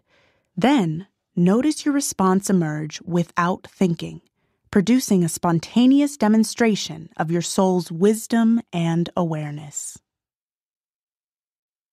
Chapter 31. I love this. I love this. Now we're talking. Now I've got some equipment with which to finish climbing that mountain. This is great. And you know what? I actually came up with my own version of that last tool myself. Really? All by yourself? Well, it seemed like it was all by myself. Yes, well, it's supposed to. Go ahead. Are you saying that... No, go ahead. Tell me what you came up with all by yourself. Well, I guess I understood intuitively that there was one way that I could bring to my everyday life the experience of what I already know to be true. So I came up with, a few years ago, what I've come to call the magic inquiry. I use it to make an instant assessment of whether what I just did, am now doing, or am about to do is, well, here's that word again, congruent with my deepest desire. Before I sit down to watch a movie, for instance, or walk into a social situation, or prepare a meal, or have a conversation with a beloved other, or do anything at all that I have judged to be of here and now importance, I quietly ask myself, and what does this have to do with the agenda of my soul? That's a great question that can open anyone to a powerful inner exploration. Well, for me, the answer has almost always become clear immediately, because I know that the agenda of the soul is to express and experience divinity within me, through me, and as me. This instantly creates a context within which I can then create and experience the event at hand, or choose to eliminate it altogether from my doing this activity. The reason I've taken to calling this the magic inquiry is that it almost always works like magic, snapping my attention to exactly what is going on in the present moment like no other device I've ever found. Or been given. And I'm going to let that sit there. I'm just going to let that just sit right there. A good idea. Another good idea that's just come to you. You're being cute again. You're doing it again. I like that. I like that about you. So let me just ask you, what good idea I might just be given about this? How can I decide ahead of time what I'm going to be doing before I think something? I mean, your fourth suggestion a minute ago to choose a state of being ahead of time, including how you're going to be when you're thinking of something, isn't that asking a bit much? I can decide what I'm going to be before I say something. I get that. I can decide what I'm going to be before I do something. I get that too, but I don't know what I'm going to think until I think it. Am I making any sense here? You are if you imagine that your thoughts are, most of the time, original. But the fact is, the vast majority of your thoughts are thoughts you have had before. This is because most of the events in your life are events that have happened before, in terms of type. More often than not, when an event of a certain type occurs, you immediately think what you thought previously about such an event. Very few of your thoughts are original, because very few of your experiences are original. Your life is on repeat most of the time. Since you know this is true, you can decide ahead of time what you are going to think the next time an event of any real consequence and any degree of predictability takes place. The master is the one who knows and chooses the way she is going to be in her thinking. Is he going to be calm? Is she going to be understanding? Is he going to be loving and accepting? Is she going to be accommodating and peaceful the next time such an event occurs in his life? I got it, and I think that at some level I always understood that. This may be why I came up with a second tool on my own. That's a good one. Am I ever on my own? No. No. So here's a second tool that came through me then. I'll call this tool the 4 fundamental questions of life. 1. Who am I? 2. Where am I? 3. Why am I where I am? And 4. What do I intend to do about that? I find that when I ask these questions of myself and answer them anew in each moment they're asked, I move almost immediately to a place of being. I hate to use that word because it's so overused and now almost trite, but I'm going to say it anyway, a place of being centered. I feel centered within myself and not nearly so intermingled with the mini-dramas and mini-dilemmas of life. You are in this world, but not of it. Exactly. Those are 2 very good tools. They can really help you look at how you are using your time and what you are being while using it. And now I have even more tools. All of us here can be on our way if we use even 1 or 2 of these ideas. You can indeed. And of course, you're already on your way. But I understand your use of the phrase. I want to remind you that all of you are already awake. You merely need to begin acting like it. These tools can help. This whole dialogue can help. The things we've been reminded of in the conversation with you can be immensely helpful.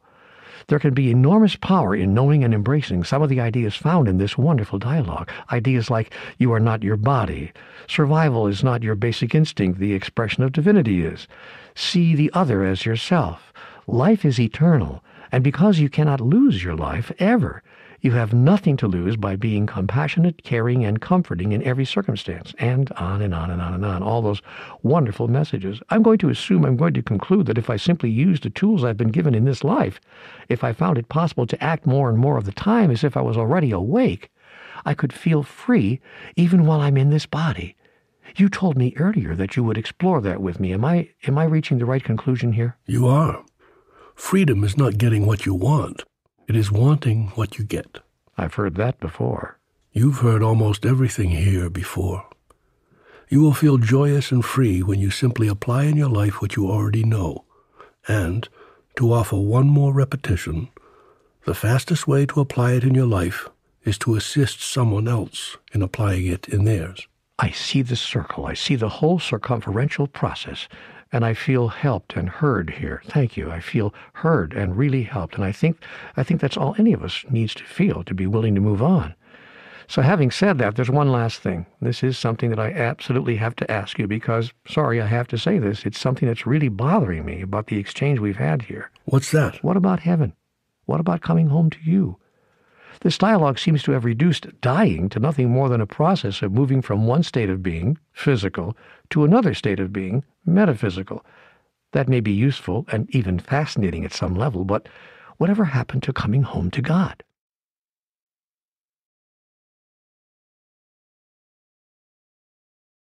I desire for you to decide who you choose to be and how you wish to experience that, so that you might know who you really are, not through having been told or assigned or ordered, but rather through having created yourself in that way, given all the options, offered all the choices, presented with every possibility.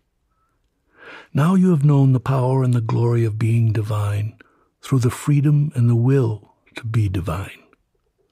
This is divinity expressed, not simply bestowed. This is godliness experienced, and that has been my purpose in creating life itself. And so, You have been the here and the there of it, the up and the down of it, the left and the right of it, the big and the small of it, the fast and the slow of it, the shallow and the deep of it, the light and the dark of it, and yes, the young and the old of it. You're using physicality to know and experience all of it, every conceivable expression, by producing a contextual field within which you may choose who and how you wish to be. This contextual field is the greatest blessing of your life in this dimension, because in the absence of that which you are not, that which you are is not. That is, it is not experienceable. In the absence of dark, light is not. In the absence of small, big is not. In the absence of fast, slow is not. And in the absence of what you have called bad, what you have called good is not. Therefore, judge not and neither condemn, but be a light unto the darkness, that you might announce and declare, express and fulfill, know and experience who you really are, and that all others whose lives you touch might know who they really are as well by the power of your example. Is this not what all masters have done? You know, you've said these words to me many times before. Still, within this present context, they make even more sense to me, ring even more true. But why wouldn't this be true also for highly evolved beings? As just noted, highly evolved beings do not embody for this reason. They have already experienced physicality fully. They have done so to completion. So they do not start over in each embodiment, unless it serves them to do so in a particular physicalization. What does that mean? If a highly evolved being enters into physical form in its dimension, it is because that Heb wishes to recreate and re-experience something that cannot be created or experienced in the metaphysical state. Starting over from an initial embodiment state is rarely required in order to do this. If a highly evolved being enters into physical form not in its dimension, it is because that Heb wishes to offer assistance to sentient beings in the realm of the physical in the understanding, expressing, and full experiencing of themselves as who they really are. Hebs may then choose to start over in a life cycle as they physicalize. But why would Hebs even choose to offer assistance to sentient beings in a dimension other than their own? So they may continue to express and fulfill, know and experience who they really are at the next level, and the next, and the next, and the next. Hebs are choosing to experience and express themselves not as the seeker, but as the answer. The whole universe, the entire cosmos in each of its dimensions, is filled with sentient beings, each imbued with the exact same desire, the desire to express and experience their true nature and their true identity. This involves a process of first moving through and knowing every aspect of being physical, then moving through and knowing every aspect of being metaphysical, then integrating both. And here is the great secret that highly evolved beings are focusing their energies on sharing. Full integration can occur at any moment. The process can be condensed. An entire civilization can begin living as an awakened species whenever it wishes. Chapter 11. Okay, it's time to know how to do that. I'm grateful for having been given the opportunity to get to a place where my mind can at least feel more clear about how all this could have happened. But I'm really ready to move forward now. If we're being invited to awaken the species, I want to know to what. What is the way of being to which we might invite everyone to awaken? Are we supposed to simply embrace and adopt the principles and practices, understandings and behaviors of a totally different civilization living in a totally different dimension?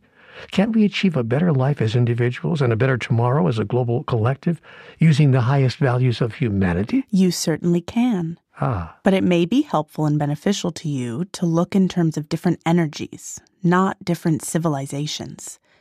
This whole question of what makes life work wonderfully, joyously, and masterfully is not a matter of local customs. It is a matter of universal truth regarding life's fundamental energy. There is only one energy or essence in the cosmos, and that is what you have called in human language, love. The ideas that highly evolved beings have sought to place before humanity are simply thoughts about how to live and love in a way that is more beneficial to your species and will give each individual a chance to advance in their personal evolution more quickly. Hebs don't assert that their way of living is right for humans. They simply offer you the opportunity to decide for yourself. This is their way of helping you, even as you may seek to help others to awaken. So it may be of benefit to take a look at these ideas, see if or where you may find a contrast with human behaviors, and decide if you choose to try some new ways of being human. Well, I agree, and I already know that there will be some contrast. So how about you tell me what the biggest differences are? I mean, let's cut to the chase here. The most striking and significant difference is that highly evolved beings are utterly and completely, absolutely and entirely without violence of any kind. They do not engage in physical violence. They do not project verbal violence. They do not even momentarily entertain violence in their thoughts. They do not call violence self-defense. They do not call it entertainment, and they certainly do not call it sport.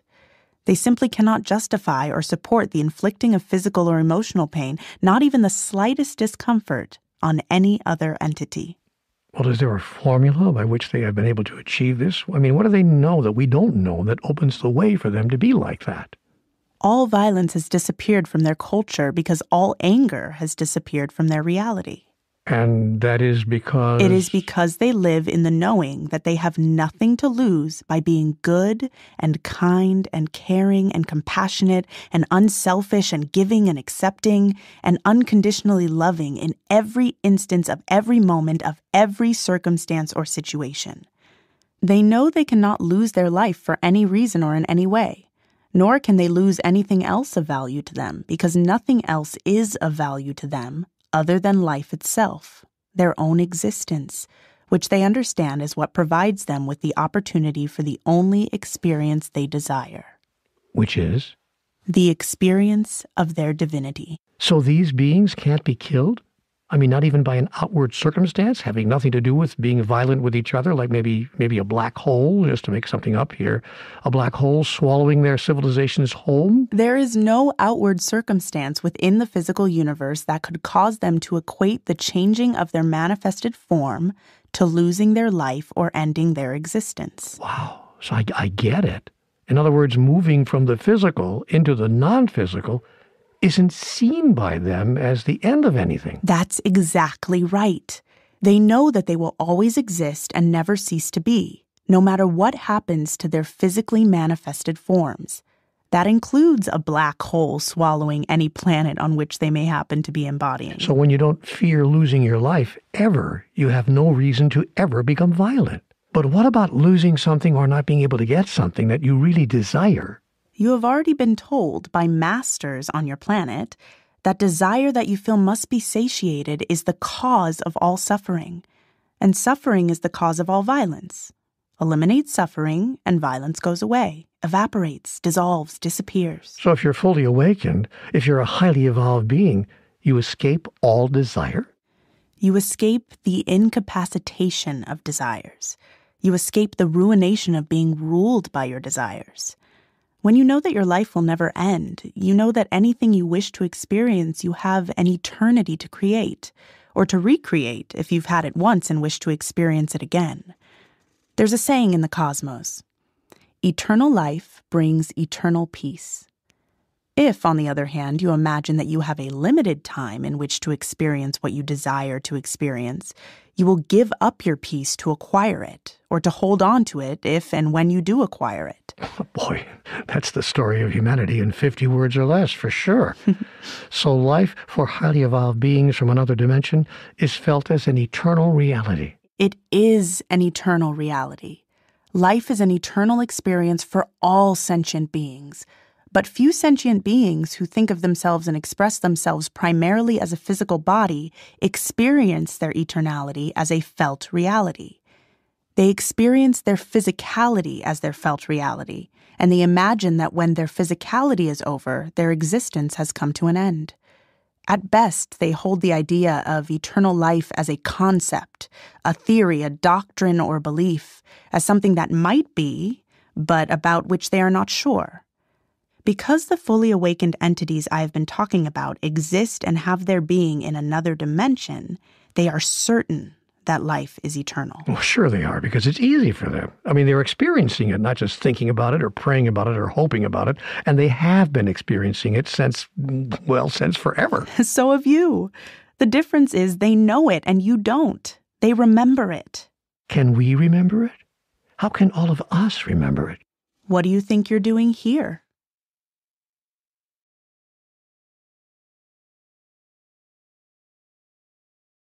Free choice. The choice of divine beings. Being divine. Oh man, this is so, I don't know, incredible is the word my mind comes up with. I'm fighting not to say impossible to believe. Why are you so amazed? Is it not written, "Ye are gods"? Yes, but who believes that stuff? Who takes it literally?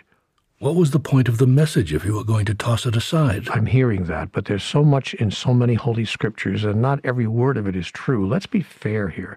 There have been some misinterpretations, some misunderstandings of the original, shall I say, revelations. So we have to pick and choose, and it's not easy knowing which to hold close and truly believe. Yes, that's why once in every great while, a highly evolved being from another dimension will embody in human form to deliver and model in human form the grandest truths, making it more possible for your emerging species to sort this all out. When a Heb becomes human in form, it will absorb, embrace, and embody all aspects of humanness, down to the smallest detail and cellular characteristic. It is therefore not alien, but entirely human, yet with characteristics of thought and temperament, awareness and understanding that its knowing and experience brings it. And so this soul could really be called a highly evolved human. That is exactly so. Hebs, like you, are souls, manifesting divinity in physical form. They are souls who have chosen to move from the metaphysical to the physical in your dimension in order that they may have the experience of their divinity by assisting other souls in remembering their own. That's a wonderful clarification, a perfect exegesis. Chapter 26. And so a highly evolved being lives through the developmental years like any other member of our species, then begins to do the work of helping the species awaken when it grows into adulthood. Sometimes even before then. It begins helping when it's a child? Sometimes, yes. Well, how does it not stand out? Actually, it does. It is almost always called a standout, and it may have surprised others with what it seemed to know and what it said. But the Heb's only objective was to leave information here in a way that articulated higher ideals for the consideration of a still developing culture. But how did a highly evolved being do that? How did it leave this information? Tell me, how were we helped when a Heb came to Earth? The Heb spoke to people, sometimes its elders, later in life its peers, and offered things that perked up ears and that have been remembered, in some cases, for centuries. It also modeled by its behavior how an awakened species could live. This was its most significant contribution to the culture, its chief means of message delivery. Some highly evolved beings left writings, adding ideas to the culture in many forms, from novels to poetry to dramatized entertainments in which they placed enormous truths. Such as? I'm ready to start hearing now about how our awakened species thinks. I'm hoping for some examples now. Here are some. Eliminate the concept of ever being offended, much less seeking revenge. Whoa. Offer only high blessings to one who hurts you. Whoa again. And do away with defense of any kind. You know, those are really pretty, how to put this, advanced ideas. Any human being saying such things would probably be written off as standing way outside the mainstream, not taken really very seriously. Don't be too sure. Such ideas have been placed in your culture and have not been written off, but actually honored. It was the man called Buddha who told his monks that even if bandits on the road attacked or robbed them, quote, whoever of you harbors ill will at heart would not be upholding my teaching. Monks, even in such a situation you should train yourselves thus. Neither shall our minds be affected by this, nor for this matter shall we give vent to evil words, but we shall remain full of concern and pity, with a mind of love, and we shall not give in to hatred. On the contrary, we shall live projecting thoughts of universal love to those very persons, making them as well as the whole world the object of our thoughts of universal love, thoughts that have grown great, exalted, and measureless. We shall dwell radiating these thoughts, which are void of hostility and ill will. It is in this way, monks, that you should train yourselves. And wasn't it a man named Jesus who said, "Love your enemies, bless them that curse you, do good to them that hate you, and pray for them which despitefully use you and persecute you"?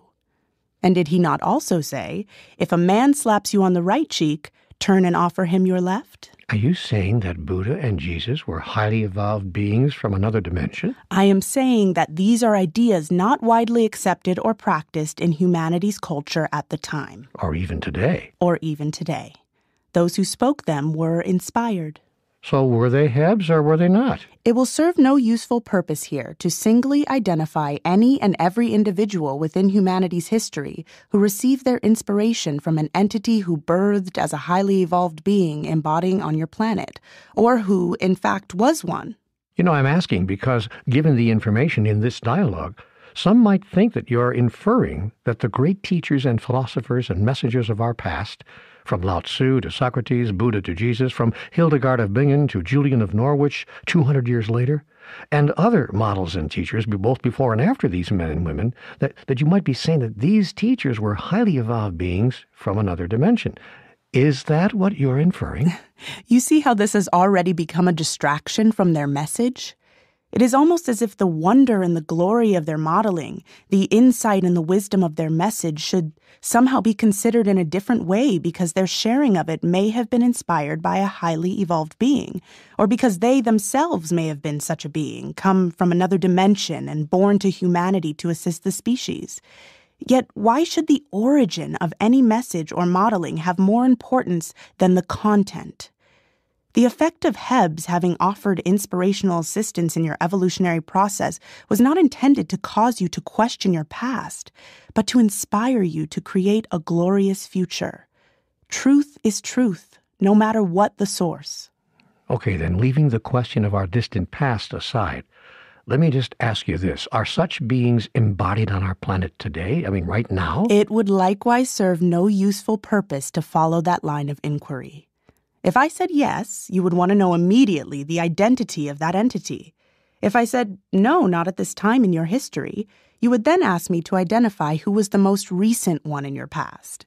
In all cases, to identify anyone among you, past or present, as a member of an awakened species from another dimension could in some people's minds invalidate some very important messages that humans have at least partially embraced. Or, in the reverse, could inordinately elevate every word they spoke or wrote, turning them into the next thing you choose to believe in, instead of yourself. Now that hit home. It was meant to. There would be no point in highly evolved beings seeking to help humanity if all they did was cause humanity to start seeking help from them. The idea is for human beings to gain an awareness of who they are, not to substitute for that an awareness of who someone else is. Yes, our religions have already done that. We don't need the process repeated. You do not. The purpose of the entire mission in which Hebs seek to assist humanity is not to replace humanity's magnificence with their own, but to enhance humanity's magnificence with a well-chosen word or idea here or there, offered to your species for its consideration. Therefore, it has been said, and I offer a gentler version here, if you see the Buddha walking down the street, run away from him. You know, I never did understand that saying. If he looks like a Buddha, walks like a Buddha, talks like a Buddha, and acts like a Buddha, he must not be a Buddha, but a fake, simply seeking your attention and adulation. Because a true Buddha would want nothing from you, least of all recognition of his greatness, and desire only your own self-realization. Wow, I see that. I totally get that, and this is a second wonderful answer to my question a while back about myself and about others who may self-select to help awaken the species, being tempted to show up in grandiose form. Even if ego tempted one to do that, a deeper awareness would make it clear that it would defeat the whole purpose of accepting the third invitation. It would indeed. And for the same reason, identifying any highly evolved being visiting Earth in the past or in the present would defeat the whole purpose of that rare visitation. I get it, and I won't press for that information. Although I have to say, you certainly roused my curiosity. Of far more benefit to you will be to satisfy your curiosity about when your entire population on Earth will decide to live as a truly awakened species. That's what Hebs would encourage you to be curious about. Chapter 27. Is it possible for me to understand? I mean, in layman's terms, the metaphysics of all that we've been discussing? Yes, it is. The question is whether you have the patience for it and the interest in it. It can be helpful to you in expanding your understanding of yourself, your multidimensional universe, and even God. But it could feel a bit like a postgraduate class here for a moment. Go. I'm all ears. Simply consider this. Life everywhere is composed of far more space than matter. This is easily observable with either a microscope or a telescope. Not surprisingly, the universe and a grain of sand look exactly the same, depending on the degree of the sand's magnification. The macrocosm and the microcosm are essentially identical.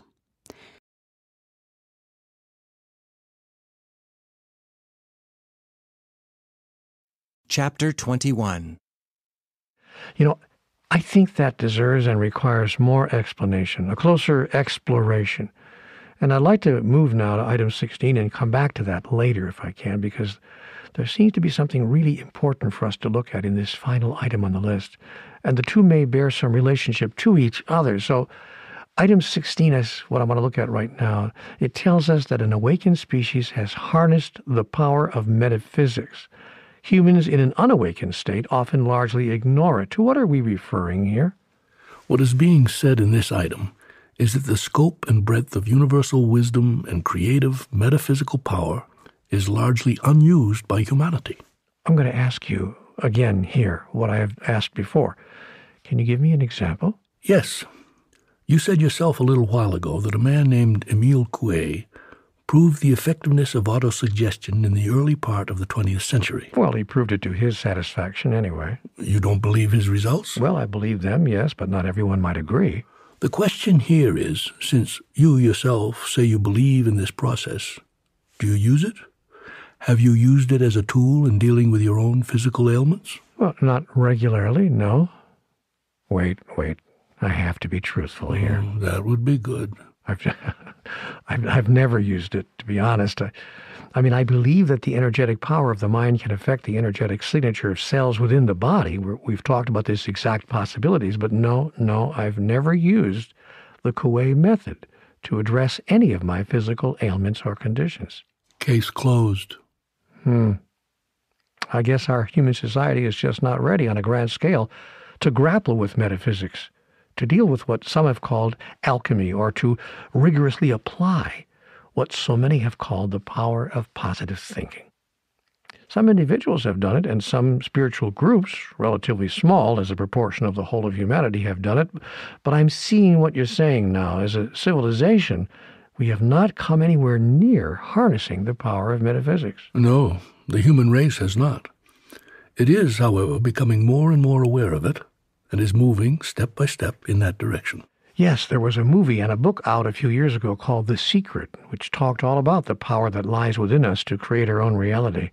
And as an illustration of this, the movie showed a man finding a car the car of his dreams, actually, in the driveway, or a woman suddenly noticing a diamond necklace adorning her bodice, even a 9-year-old boy rejoicing over the shiny new bicycle just outside the back door.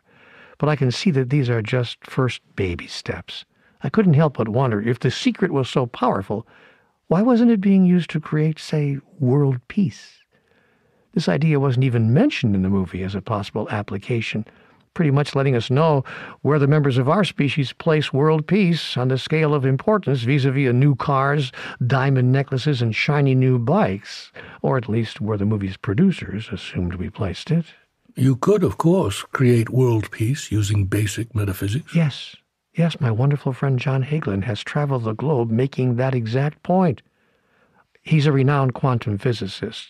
He's a scientist and a public policy expert, educator, and author.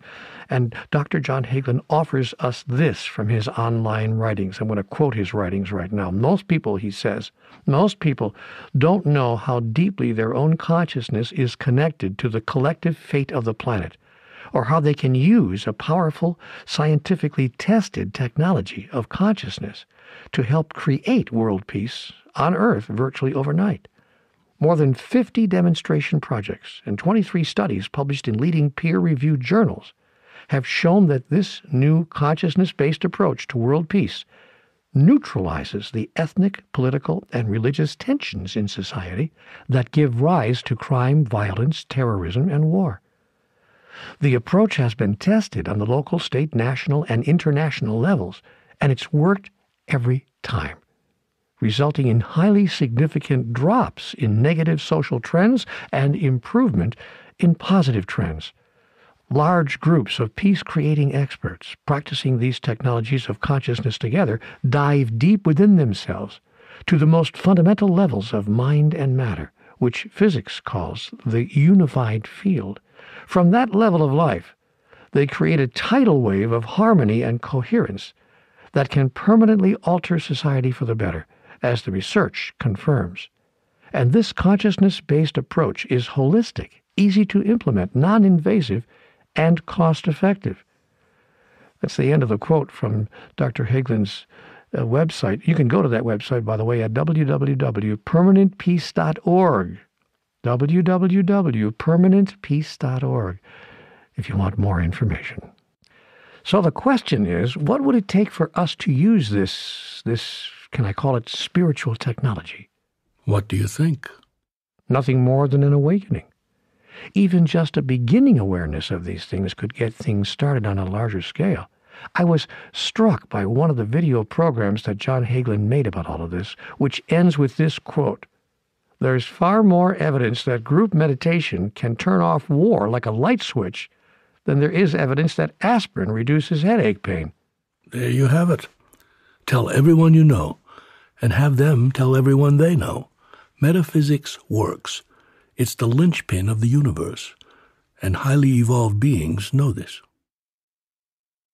Chapter 22. Okay, thank you. That completes the overview of that list, and I found it very, very, very instructive. I do think, as I said, that our exploration of item number 10, however, and the observation about death there, does deserve some further expansion. Item 10 again. Thank you. An awakened species would never, under any circumstances, terminate the current physical expression of another sentient being unless asked directly by that other being to do so. Humans in an unawakened state often kill other humans without that other human requesting them to. And this is not a subject I feel we can go over lightly. And I understand now how, if we can much better use the power of metaphysics to deal with illness and other events, this could have a relationship to my own death. But were you telling me that if I am murdered or killed in an accident by a reckless driver, whatever, that I've died because I chose to? Why would any soul choose to die? The answer is as varied as there are souls in the universe. But you can be assured that each death serves the purpose of every soul in that moment, or it would not occur. What about those of us left behind, mourning the lost? Did they take that into account? They surely did. They have taken everything into account. And they do their very best to ease your pain of loss by helping you understand and experience that they have actually not died, but simply celebrated their continuation day. What do you mean, experience? We can experience that they're still alive? Many people already know what I mean. If anyone close has celebrated their continuation day, vast anecdotal evidence reveals that those who have passed on have found ways to make it clear to their surviving loved ones that they are still alive. Gosh, this dialogue is getting more and more out there. Actually, it's getting more and more in there. It's moving more and more into what you already know, deep within, but just may not have been able to fully or openly embrace, given the current cultural story of your very young species. Putting this all together, then, I guess it wouldn't matter if aliens from other planets attacked us. If we didn't choose to die, we wouldn't and couldn't. No. You would create a manner and a means by which that would not be possible, such as, for instance, something or someone intervening. Ah, I see. The intervention of highly evolved beings from another dimension, for instance. For instance. And this energy signature of what the soul chooses, or what you would call the superconscious will, works for you individually as well. If, as an individual, you have not chosen at a superconscious level to leave your physical form, you will not, even in the most treacherous or life-threatening circumstances. You may have what others will call a near miss, or a miraculous recovery, or an incredible escape, but you will not die. The collective superconscious will, that is, the demonstrated will of everyone in the collective, is the single and only influence affecting the embodying or disembodying of the collective, and the individual superconscious will is the single and only influence affecting the embodying or disembodying of individuals. This is how the energy of life works. It is the demonstrated collective superconscious will that it does not choose for the collective to be annihilated en masse or destroyed as a civilization. I hate to argue with you here, but whole groups of people have died on this planet, and it's happened more than once. Are you saying that it's perfectly okay that this has happened because everyone in those groups wanted to die? I am not saying that it is okay that it happened the way or at the time that it did. The choice to experience any event as okay or not okay is a choice for every person who is affected in any way by any event to make. I will never tell a person that their choice is right or wrong. Their choice is their choice, and it is not for me to judge. You don't judge anything, actually, do you? No. I know that in human terms there may be many things that would understandably be defined by humans as not okay, and to call them anything else might even be considered unhealthy and cruel within the context of normal and appropriate human behavior. It is by this device that you establish the fundamental values of your civilization, even if you do not all live by them. Now, when pure energy, the primal expression of life that we will call the essential essence, coagulates, it transforms into what would be called, in human terms, matter. Because these coagulations are vibrating or vacillating at a significant speed, the particles constantly move. They not only vibrate or rotate in place, they also move through space propelled by the energy of their spin, not unlike a top moving across a table as it spins. These countless particles can move so fast in relative terms that they appear to be neither here nor there, but everywhere at once, thus creating the illusion of solidity, or what you would call that which is physical. You can watch the blades of a fan or the spokes of a bicycle wheel producing exactly the same illusion, the illusion of solidity. I got it. So you're saying that by simply reducing the vibratory frequency or speed of their essential essence, highly evolved beings from another dimension desolidify or disembody. That's right. All they have done is dramatically slow the spin of their energy particles, thus expanding the time it takes for those particles to get from one point to another in their vibratory pattern. You suddenly see the space between the particles, even as you would see the space between the spokes of a bicycle wheel if the power that's spinning it is turned down.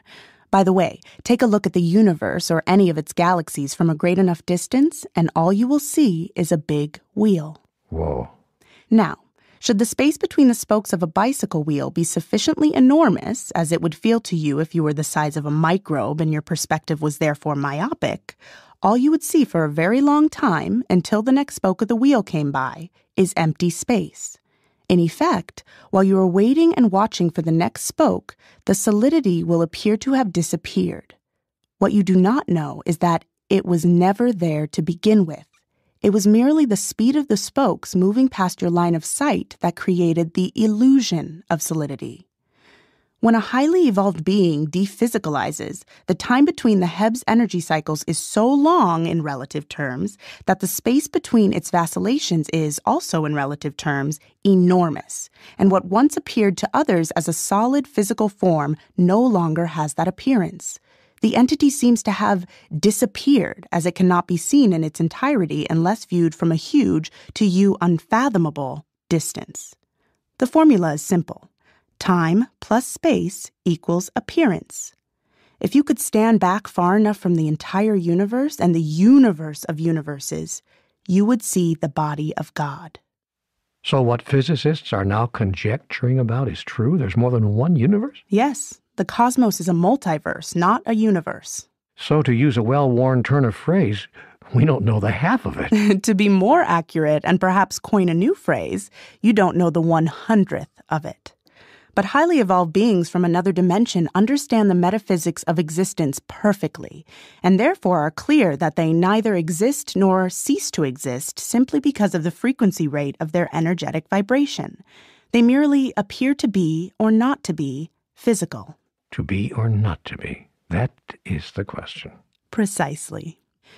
Hebbs know that they exist always and forever as vibratory individuations of the essential essence, and that all they are doing is regulating the fluctuations of their energy, altering their vacillations to become seen or not seen, visible or not visible, what you would call physical or non-physical, as it suits their purpose. How simple. They never really disembody or embody, they simply always are. They always are both.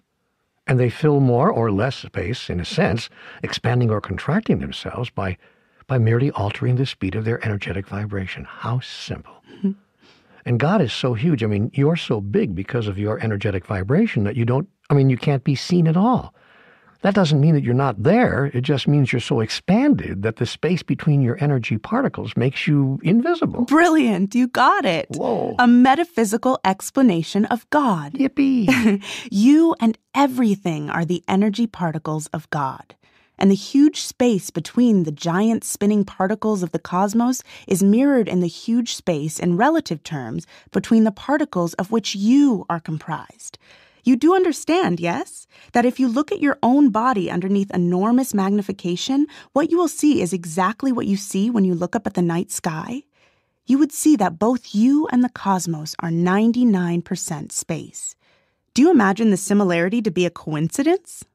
If you took the air out of every person on Earth and left only their energy particles, the entire human race would fit into a child's marble. What? It's true. This is mind-boggling. And very helpful to understand. Most humans think of themselves as what they see and experience when their energy particles are moving at top speed. You think you are a body rather than a soul creating a body through a simple metaphysical manipulation. When a person's energy particles are moving at top speed, you say that person is living. And when their energy is moving at a very slow speed, you say they have died. Yet, death does not exist. You never cease to be, you simply change form. Actually, when you die, you become more expansive. So I never dephysicalize. I mean, I'm always a conglomeration of energy particles, and I never cease to be that. That's what you mean when you say that death does not exist. Whether I'm physical or metaphysical is simply a matter of how expanded is the time that it takes for the particles I am to spin, of how far apart on the space-time continuum my particles are. And this is simply a function of the speed at which they rotate and thus move around each other. You see? You asked if you could understand in layman's terms all of this, and I said yes, and you have. But my whole body continues to exist in physicality when the soul departs. It's either buried or cremated or in some other way disposed of, but it doesn't just disappear. My body just doesn't go away. No, it simply ceases to exist in its present physical form. Eventually, it dissipates. But it seems to me that it's more integrated with the planet. In that case, my so-called dead body eventually decomposes and becomes part of the larger composition of the earth in which it's buried. Or if it was cremated, changes form instantly into the dust of which the earth and the cosmos is made. But it doesn't disintegrate. That is correct. The body that you have does not disintegrate. It reintegrates. It eventually becomes so fully integrated with the physicality around it that it, ironically, seems to disappear.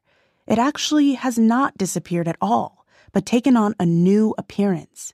It now appears to be melded into or one with the stuff of which everything is made. Ah, ashes to ashes, dust to dust. Exactly. And the particles are then gathered by the soul that inhabited that body and reunited with the mind and the spirit to become, once again, the three-part self. This is the resurrection of the body, of which much has been written.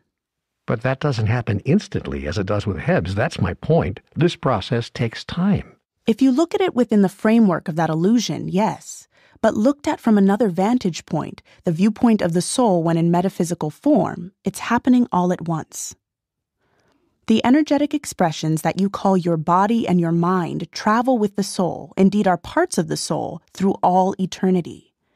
What your mind, in its limited understanding, calls body and mind are merely aspects of the soul's energy, vibrating at frequencies that cause them to be experienced and expressed in particular ways. You are a three-part being. Body, mind, and spirit, and you never ever are anything less or anything else. As you move from the metaphysical to the physical and back again, you simply disintegrate and reintegrate these aspects of who you are. To help you understand how such a thing is possible, think of what you call white light. This is actually a combination of lights of different wavelengths in the electromagnetic spectrum. If you send white light through a dispersive prism, you will see its spectral colors, which are its constituent parts. Now think of movement into physicality as movement through a dispersive prism in ultimate reality. When the soul passes through the prism into physicality, it breaks into its constituent parts, body, mind, and spirit. When it passes back through the prism the other way, or as humans put it, when you pass away, the soul becomes one element again. That one element is you. Chapter 28. I find myself wanting to insist that all of these things, all of this process that you've just explained so well to me, requires time and space for it to take place. And you keep saying that there's no such thing as time and space. I'm trying to reconcile this. I see that you really want to get into the cosmology of life deeply. Sorry. It's as I've said before. I guess I just can't understand or accept any of this unless I can accept and understand all of it. That's okay. That's good. Keep being skeptical. You're doing it on behalf of many of your brothers and sisters. This is about awakening the species. While I've explained much of this to you before, some may be coming to this for the first time, and others, like you, may have stored in the farthest reaches of their mind and forgotten what I've said to you before. So let's get into it at least briefly here, and if you want more detail, you can go back into our previous dialogues and reread them. Okay, because what I'm getting into now is that process by which both humans and even highly evolved beings in another dimension evolve, experiencing themselves at higher and higher levels. That seems to require time. So yes, I do need a refresher on this, and I think it will help me as a practical matter in the living of my own life. It can and will, yes. So are you saying that even Hebs live within what you describe as the illusion of time? They do indeed. The difference is they know it is an illusion. And so they focus on the illusion intermittently, as described a bit earlier, allowing them to use it for the purpose at hand. This is beginning to get past me a bit. I'm starting to go under here. I mean, this feels like I'm over my head. Let's use an example that can get you out of deep water. Think of a DVD of your favorite movie. The whole story is there on the disc, is it not? Yes. But you don't watch it all at once. You focus the laser on the data one bit at a time, then the next, then the next, then the next, making it seem very much as if the data is presenting itself sequentially, even though you know better. You know it's present all at once. All the data is there, all the time. You're simply not looking at it all at once. This allows your mind to interpret and integrate the data of the whole, bit by bit, thus making sequential living possible. You know, you've given me this illustration before, and I've forgotten all about it. Thanks for bringing it up to my awareness again. What a great analogy. I think I'm above water again. Good. So you are beginning to understand the illusion. But most humans do not know that time and space are illusory, and thus imagine that they are constricted by them and must obey the laws of time and space. It is like anything in life, really. When you know the rules, you can disobey them, or you can use them to produce whatever effect you wish. This is what I do on a grand scale, of course, and this is what any being who acts like God does as well. So are you suggesting, seriously, that we ignore the laws of time and space? Isn't that rather like suggesting to a person who entertains delusions of grandeur to go ahead and jump out of an airplane without a parachute because he can just ignore the laws of gravity and can fly? I'm not suggesting that you ignore any of the laws of the universe as you understand them. I'm suggesting that you use them. But how do we use them? How? How would the average person even know that they are illusions? They sure seem real enough to us. They're supposed to. That's the whole point of them. They were created to produce a contextual field within which you could express and experience yourself at the highest level, and then the next highest level, and the next, and so on through all of your life, and all of your lives. But my two questions still stand. How do we use these illusions? And, excuse me, but how can we even know they are illusions? Personally, I love the DVD analogy, but is there any way that this can be proven? You best use the illusions by understanding and realizing that time and space are not what they seem, and that you can react and respond to them in a variety of ways to produce a variety of experiences. For instance, have you ever noticed that time flies while you're having fun? Conversely, have you ever noticed that 3 weeks can seem like 3 months when you're waiting for something special or important? Yes, and I've noticed that nothing makes me more productive than the last minute. That's right. You can accomplish more in 4 hours than you might normally do in 2 days when it's the last 4 hours you have.